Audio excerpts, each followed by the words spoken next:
Morning प्यारे बच्चों।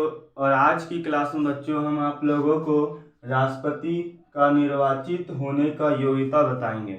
इससे पहले बच्चों हम आप लोगों की क्लास में 1 से लेकर 57 तक अनुच्छेद तक हम आप लोगों को पढ़ा चुके हैं। जाइए आप पॉलिटिकल साइंस के प्लेलिस्ट में जाके देखिए। और आज की क्लास में प्यारे बच्चों आज हम आप लोगों को अनुच्छेद 58 यानी राष्ट्रपति निर्वाचित होने की योग्यता, मतलब राष्ट्रपति बनने के लिए क्या क्या होना चाहिए, उसके बारे में आज की क्लास में आप लोगों को बताएंगे।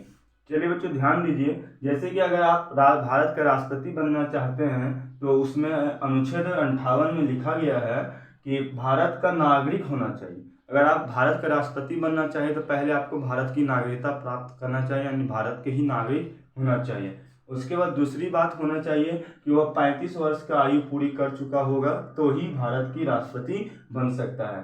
तीसरा बात कि लोकसभा का सदस्य होने, संसद बनने का योग्यता रखता हो, मतलब अगर आप लोकसभा का सदस्य बनने का अगर योग्यता रखते हैं तो ही आप राष्ट्रपति पद पे निर्वाचित हो सकते हैं। ये हमारे अनुच्छेद 58 में कहा गया है। उसके बाद देखिए बच्चों अनुच्छेद 59 में क्या कहता है कि अगर आप भारत का राष्ट्रपति किसी भी विधानमंडल या संसद का किसी भी सदन का सदस्यता नहीं होता है तो यदि इसका इसी प्रकार से कोई भी सदस्यता नहीं ग्रहण करेगा तो उसे त्याग पत्र देना होगा। अगर मान लीजिए हम राष्ट्रपति है और कोई भी विधानमंडल या विधानसभा या विधान संसद से हम अगर सदस्य उसका नहीं है तो उसके बाद अगर हम राष्ट्रपति बन गए हैं उसके बाद भी 6 महीना तक अगर हम कोई सदस्यता ग्रहण नहीं करते हैं तो हमको अंत में त्याग पत्र देना पड़ता है। राष्ट्रपति त्याग पत्र किसको देता है बच्चों, ये क्वेश्चन के आंसर को कमेंट करके आप लोगों को बताना है। राष्ट्रपति जो होता है वह किसको त्याग पत्र देता है, इसके क्लास हम ले चुके हैं। जाइए अगर नहीं पता है आंसर तो पिछले क्लास में कमेंट देखकर कमेंट कीजिए।